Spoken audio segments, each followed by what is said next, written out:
talked about the need for a light on your long gun.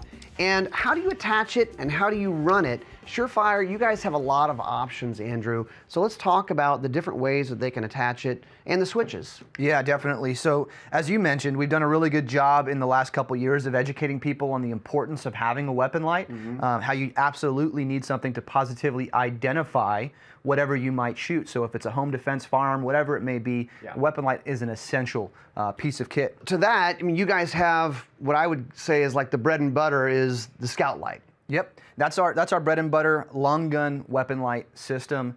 We have a bunch of different Scout lights, small ones, big ones, different colors for different applications.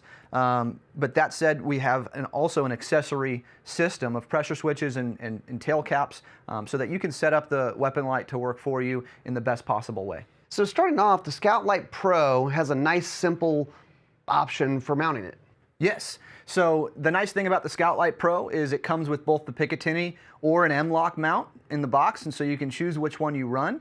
And that makes it very nice for mounting it exactly where you want to mount it, which is super important. You don't want the weapon light to impede how you're going to operate the firearm. You want to put that in a spot that's easy to activate but not hurting your grip. And you can switch this to the left side or the right side depending on which way you shoot the gun. Yep, you can just flip that mount around with that one center screw. Super easy to put it on any side of the firearm for no matter if you're a left-handed or a right-handed shooter. And this one you have set up without a pressure switch. Correct. So that's how it comes out of the box with this tail cap right here. It's a shrouded push button tail cap, meaning there's a shroud over the push button so that it can't accidentally get activated when you don't want it to be if the rifle's slung. But it's still very easy to press, whether it's for momentary or click it for constant on activation. Okay, so if they want to move up to a pressure switch, this one is kind of the smallest footprint you guys have. Absolutely. So this is our ST07. It's a momentary only pressure pad. It's super compact. You can add this to the firearm with either a Velcro strip that comes with this, or there's many different accessories like rail panels and foregrips that are made specifically for this to slide nicely into to make it easy to mount onto different firearms. Compact, momentary only, but if you want to step up to another option. Yep.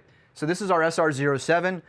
This is really nice because it has a rail grabbing function, meaning it can slide on, or it's meant to attach to a Picatinny rail. Most people run this at the 12 o'clock or the top position on the forearm. Kind of a thumb over way of shooting. Exactly. And it has both a momentary pad as well as this click switch for constant on available. So this gives you both options in a remote location. So this is super nice to have.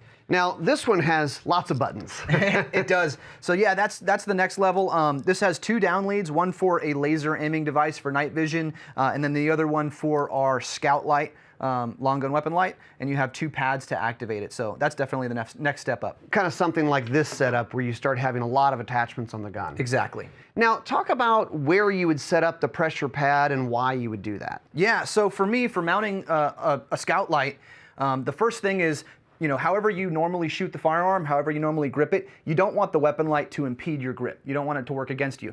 So the weapon light should be mounted in a spot that's not where your hand is, but still easily activated. So for me, I like the high left or the high right position, keeping it out of my way. It keeps the weapon light nice and tucked to the fore end of the firearm, making it low profile, but still easy for my thumb to reach over and activate. So both momentary or constant on. Now some people in the past have run it on the bottom, but you don't do that. Why? Yeah, I like to keep the bottom free in case you're shooting off a barricade or any type of object. It keeps the light above that object so you can still see past it, and then also doesn't have the firearm canting to one side because the flashlight is there. It makes it a lot better for a more stable shooting platform. So a lot of different options on ways to mount the light, ways to run the light with the switches, but the bottom line is set up your long gun with a light so you can see what you're shooting.